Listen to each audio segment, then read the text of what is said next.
Hello and welcome to the Story Pilgrim podcast. Cambridge. Now if you're here for the first time, welcome. Please don't forget to follow this podcast, rate it, review it, every little helps. Also remember to check out our website. There you can read you can read our blog, sign up for our monthly newsletter, see what events we've got coming up and much more. Cambridge, the only city in the county of Cambridgeshire. And a beautiful one at that. Most commonly known for its university, but there is a lot more to it than that. Why Cambridge? Why now? Let's find out. Welcome aboard this service to Cambridge. We will be calling at Burgess Hill, Haywards Heath, Three Bridges, Gatwick Airport, East Croydon, London Bridge, London Blackfriars, City Thameslink, Farringdon, London St Pancras International, Finsbury Park, Stevenage, Hitchin, Letchworth Garden City, Baldock, Ashwell and Morden, Royston and Cambridge. If you see something that doesn't look right, speak to staff or text the British Transport Police on 61016. I have made my way up to Cambridge from Brighton. Why Cambridge? Well, that's a good question. I spend a lot of time travelling up to London from Brighton, and the train that I will take, typically from Brighton, is the Cambridge train. And I always obviously get off in London to go and do my thing in London, but I never go up to Cambridge. I've only ever been to Cambridge one time before, and from my reckoning that was about 20 years ago. And I can't really remember much about it, if I'm being honest. It was a day trip. I do remember going to King's College. And that's about it, really.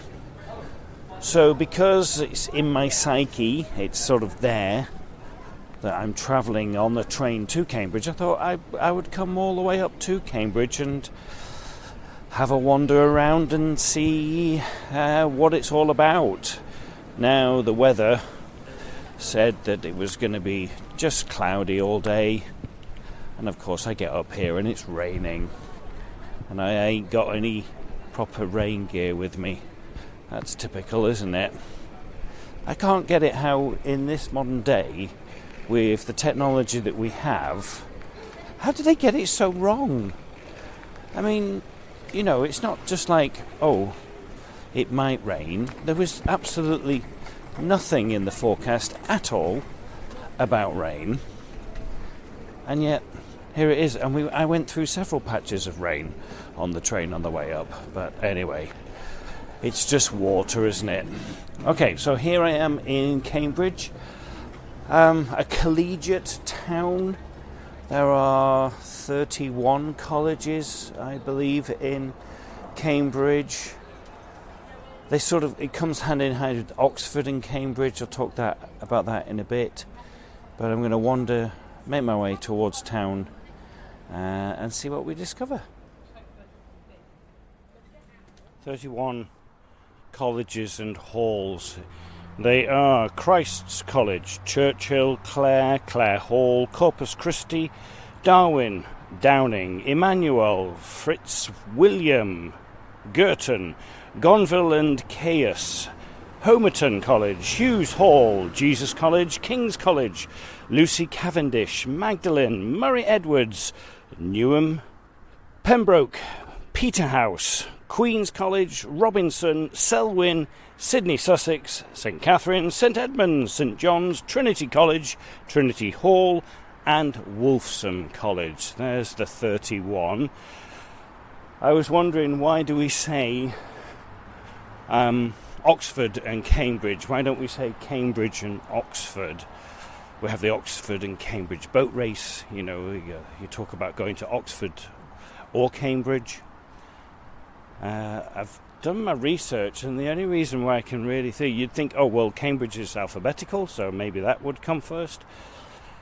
The main reason why I can see being said is that Oxford has the oldest college. It was formed before a college here in Cambridge. So Oxford's first colleges was the University College of Balliol and Merton, and they were established between 1249 and 1264.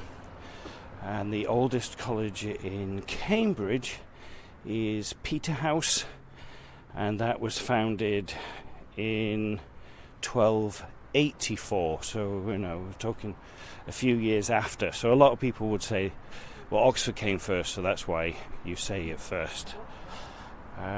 Quite a lot of, famous alumni over the years from Cambridge University. You've got people like, who have we got? Isaac Newton, Stephen Hawkins, Rosalind Higgins, Alan Turing, Robert Oppenheimer, Charles Darwin, Bertram Russell, Tom Hiddleston, Emma Thompson, John Cleese, Sam Mendes. Isaac Newton was here in 1661. He went to Trinity College. Interesting there that he was a Sizar, S-I-Z-A-R, a sort of like a work study role. And it's interesting that at that time Trinity's teachings were based on Aristotle. I did my MA, when was that, 3 years ago now when I graduated, and that was based on Aristotle. So not much has changed in 800 years. Quite a notable alumni there. Obviously many, many more alumni over the years. That's wandering up from the train station towards the city centre.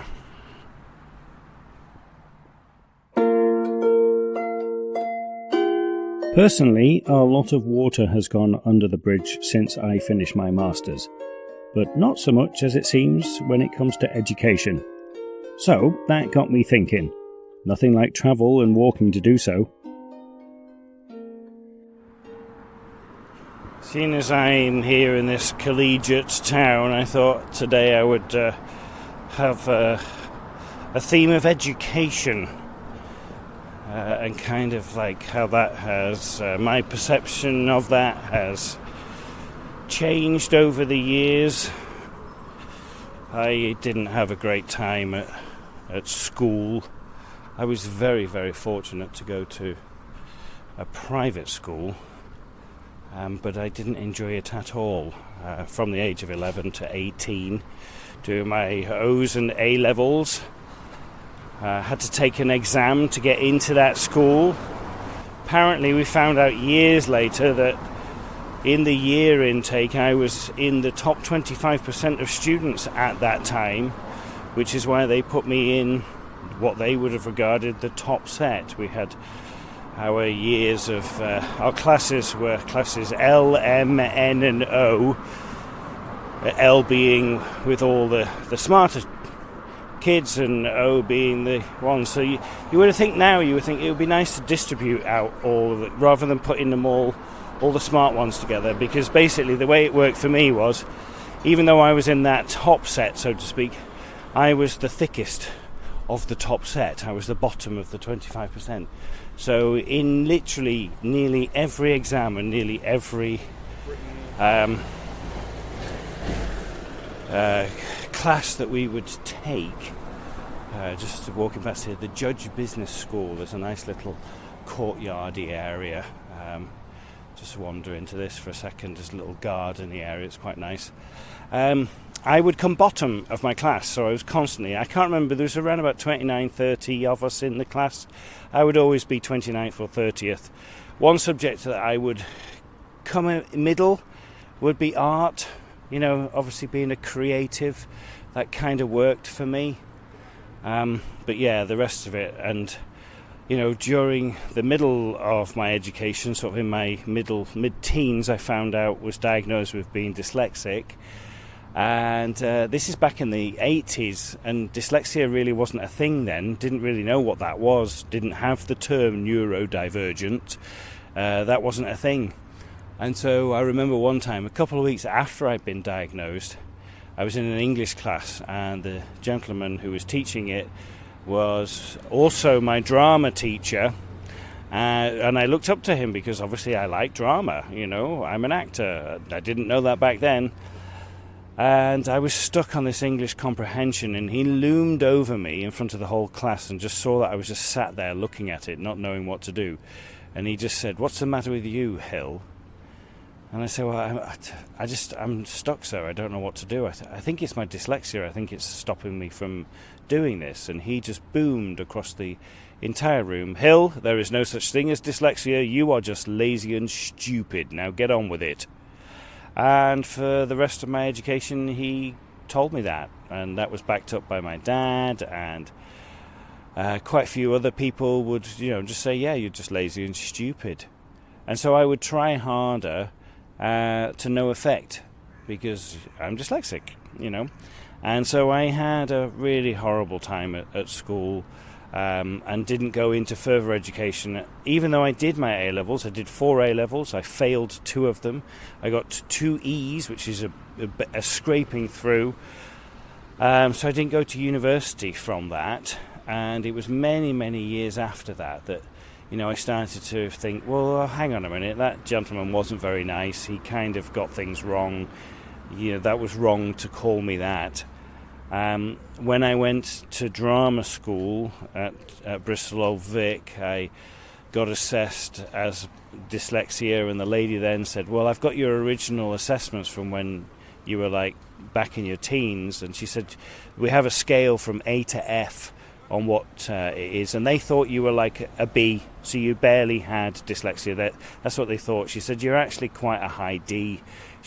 Now we've moved on, and we recognise how to realise what it is. She says, "You're a very high D, but you're a very high functioning D, and you've managed to mask it over the years." And it's like, well, I've had to. I had to figure it out my ways.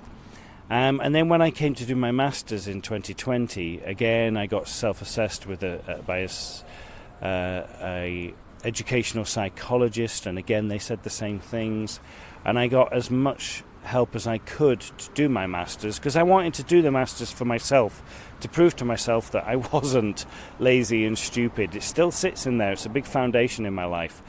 And one of the lecturers during my masters, we were having this chat about my relationship with education, and she said, "Darren, I, as a lecturer here, I'm not here to punish you. When you do an essay, when you write something, I'm not punishing you. My job is to help you, improve and make things better. So there's no punishment at all." And that's how I looked at education for a long time. I saw it as a punishment. And it really isn't. It really is a place where you can be nurtured, you can be lifted and inspired and enlightened. And I really kind of wish I knew that from the start. But, if we knew that from the start, if all of us knew things from the start, life wouldn't be so interesting, would it? And it would be easy. Would it be easy? Oh, that's another whole story. So that's how my perception of education has changed over the years, and I might delve into that a little bit more as we wander around today. Let's see how we do. So let's wander. Let's keep going up into town.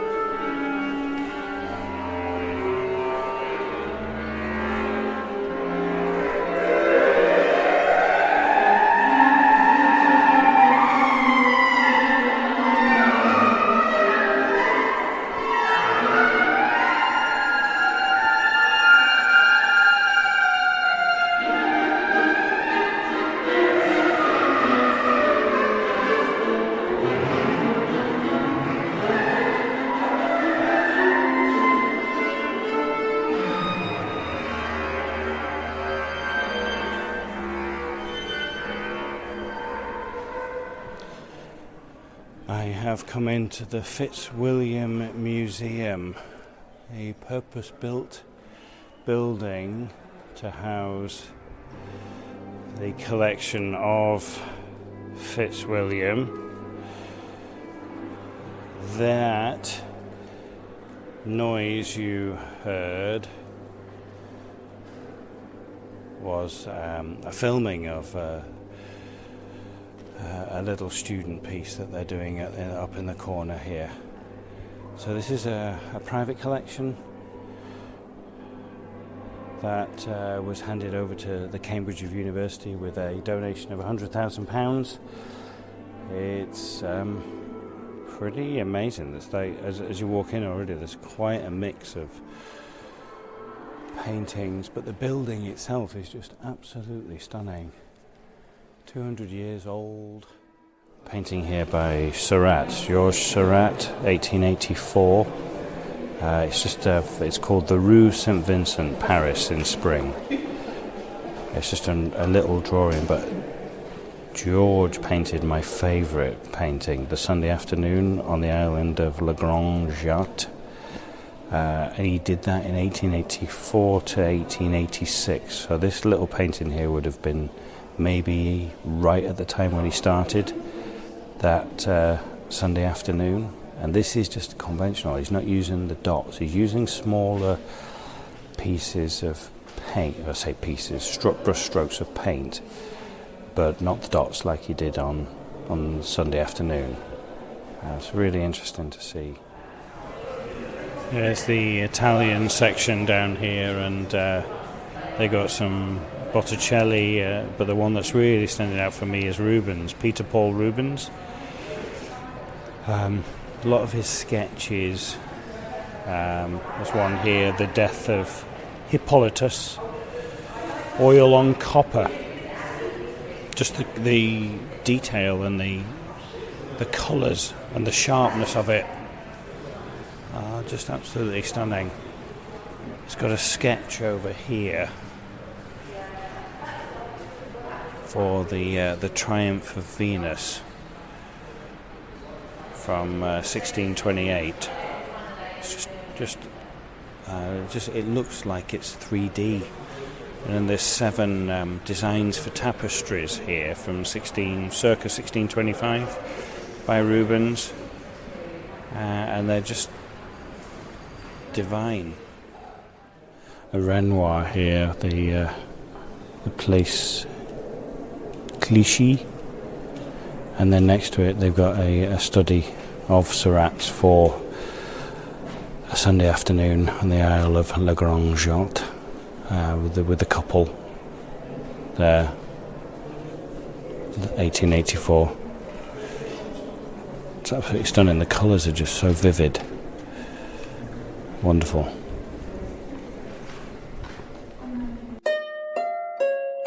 I was having a great time in the Fitzwilliam Museum. As all great museums and galleries should do, my mind started working. I'm in a little corner in the gallery called the Shibab Gallery, and it's just a room full of like etchings and sketches by various artists from like the 1600s, and it's really interesting. As an actor, you know, we train and then we do our job, but it's interesting that, you know, you learn your lines, you do the repetition, and that's the process of going through it, or you do your character study, you know. How as an artist they do these sketches, these drawings, these etchings, before they do the finished product, and they'll do a lot of those. And it's fascinating to me, that process. And you look at some of these, and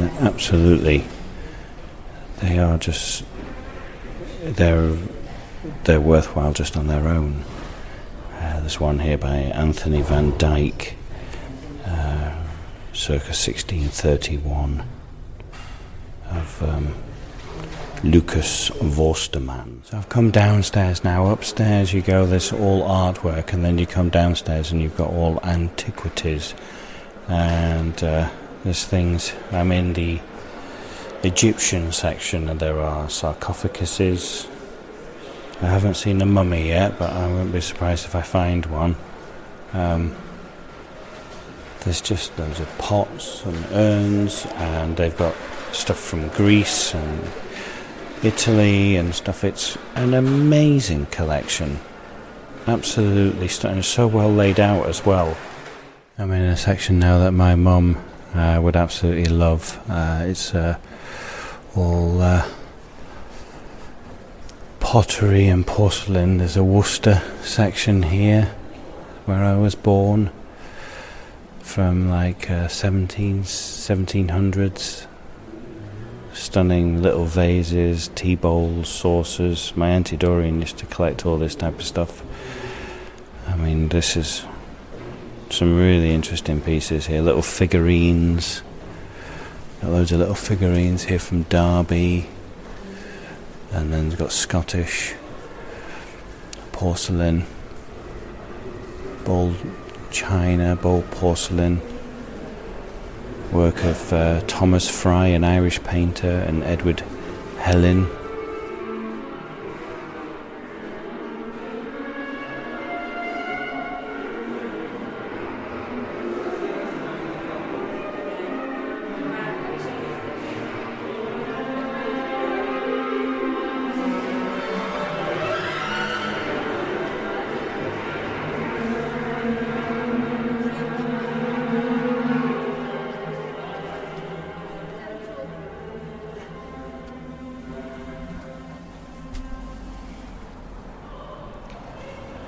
So that was the Fitzwilliam Gallery. Richard Fitzwilliam, that left his collection and this museum in his will to the University of Cambridge, and it's absolutely beautiful. It's amazing. There's so much there to take in. Let's carry on my way up into town. Thanks.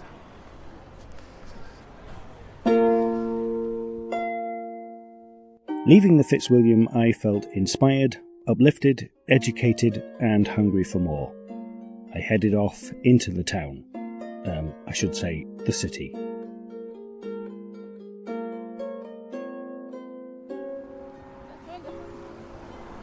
Thinking about education again, and after my experience there in the gallery, in the museum, it's just by doing little things like that, of like wandering in there and looking at the artwork and the antiquities and stuff, you kind of continue to educate yourself a little bit more.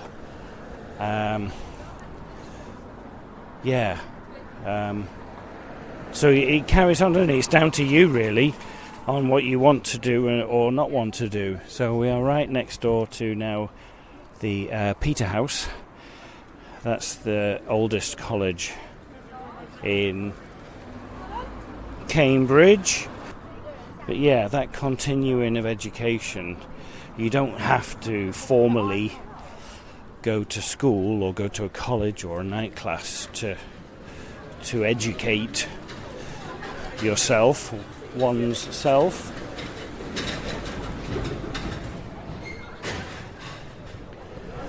So I've come down to the river now, and it's the River Cam, and it's famous for the punting.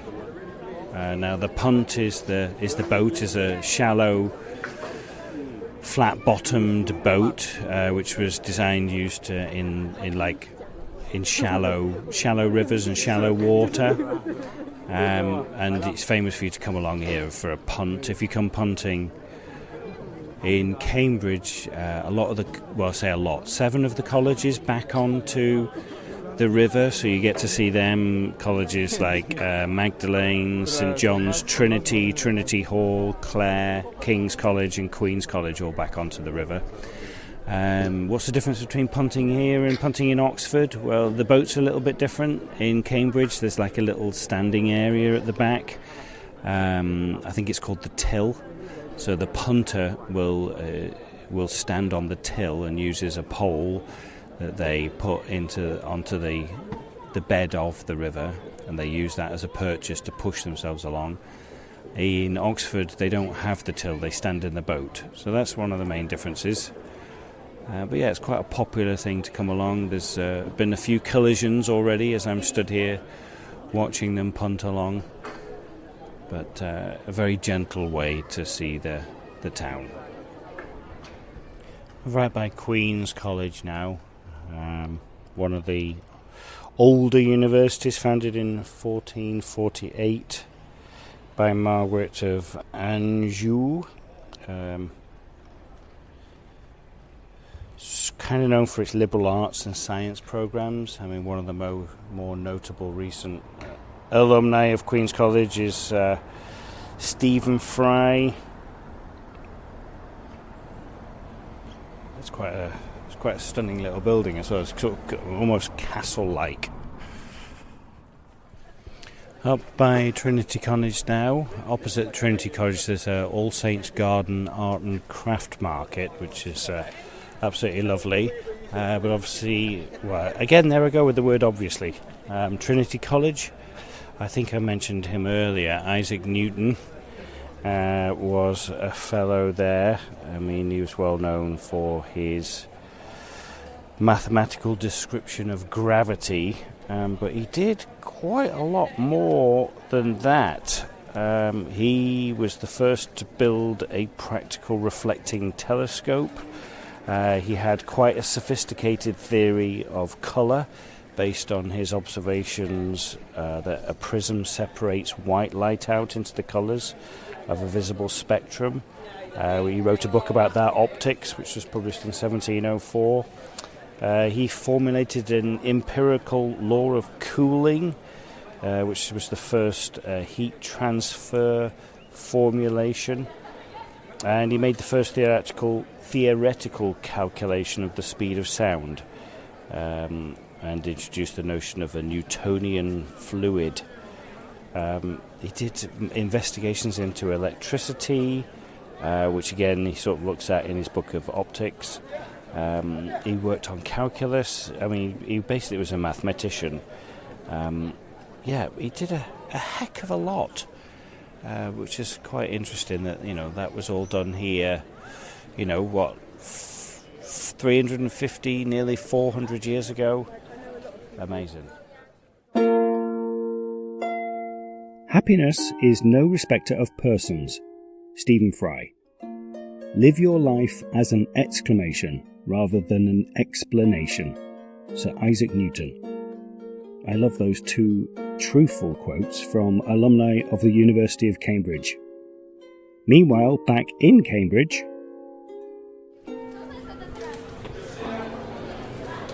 there's a lot of signs around this town as to what you can or can't do with your bicycle. So a lot of bicycles flying around this town, and signs to tell you what you can or cannot do.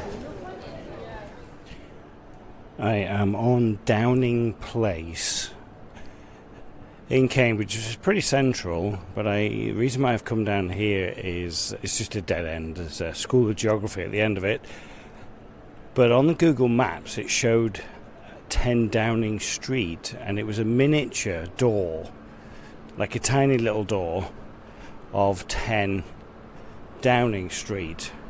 Now, where it says on the map, it's not, I can't see it there, and I've just come down this way and I can't see it here because I'm just coming past the numbers, which will put it at number 10, but I can't find it. So if you do ever come, or you know of the miniature 10 Downing Street in Cambridge, you have to let me know where it is, because it ain't down here. I've been led on a little goose chase, so not to worry. So looking up education, again, go to the Oxford English Dictionary. It says the systematic instruction, teaching or training in various academic and non-academic subjects given to or received by a child. typically at a school or university. And then if we go back, it says the term education. This is not from the Oxford English Dictionary. It says the term education originates from the Latin words educare, meaning to bring up, and educere, meaning to bring forth. So to bring up, to bring forth. I think that's a pretty good way at looking at it, isn't it? Even if you're having just a discussion between two friends, you're bringing up an interest, a concern, an issue, something that you just want to talk about, and then you do, bringing that up. You are educating yourselves in that. There's walking past the park, and right in the middle of the park there's this giant Ferris wheel. Plain white. There's nobody on it at the moment. It's just sat there. That's really cool. So a really interesting place. Highly recommend Cambridge as a place to come and visit. There is tons to do. There's lots of. If you just want to go shopping, you can go shopping. If you want to go punting on the river, you go punting on the river. There's lovely gardens. There's Downing College. I wonder if that's where 10 Downing Street is, because you've got Downing College. This is a lovely little college area. This is this is very campusy. A lot of the colleges that I've walked around, basically you can only walk into this one.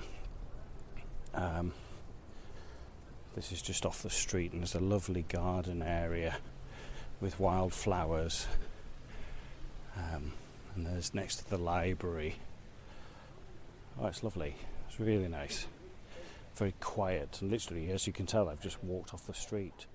Nice little private gardens and stuff. I was finding something different with every turn. Challenges, comforters, and more stories. Another person that attended Trinity College was Lord Byron, the English poet, and a story that goes about him is that he loved animals, and one of the rules of the college is it explicitly says that you're not allowed to have dogs. So he decided to rebel by finding a cheeky little loophole, and he brought his tamed pet bear to the campus. Byron argued with the college officials that he had every legal right to bring the bear, as it didn't specifically bar bears, didn't mention them in the rulings, and so they agreed, and he got to bring his pet bear to Trinity College. It's also interesting, as I've walked around Cambridge and experienced what I have experienced today, is, we know it's Oxford and Cambridge regarded as one of the top universities to be able to get into, and you still get the feeling that it is still quite a privilege, or I should say the privileged are still taking advantage of that. I'm sure if they brought out their stats, they would show you how much more diverse they have become over the years, in order for you to be able to come and study here. The people that they intake, you still get the feeling that it is very much a select few that can come and study here. Maybe I'm wrong, just the feeling that I get. Ladies and gentlemen, we're just waiting for permission to proceed. The train has just passed, so once that's clear, we'll shoot on the move. Apologies for the inconvenience caused. Welcome aboard this service to Brighton. We will be calling at Royston, Ashwell and Morton, Baldock, Letchworth Garden City, Hitchin, Stevenage, Finsbury Park, London St Pancras International, Farringdon, City Thameslink, London Blackfriars, London Bridge, East Croydon, Gatwick Airport, Three Bridges, Haywards Heath, Burgess Hill, and... As I wandered through the cobbled streets, surrounded by the modern student buzz, I felt uplifted. The Fitzwilliam Museum art and artefacts felt as alive as the opera performance happening inside it. I encourage you to continue to keep educating yourself. Read a book, go for a walk, get out in nature. It teaches us the best. Sometimes it strokes, it soothes, it rattles and shakes. The Story Pilgrim was written, walked, recorded, directed and produced by me, Darren Hill. Anya Backer played Sean the Harp. To find out more, visit our website www.thestorypilgrim.com. Please follow this podcast, review this podcast, share this podcast. Until the next time, keep listening, and buen camino.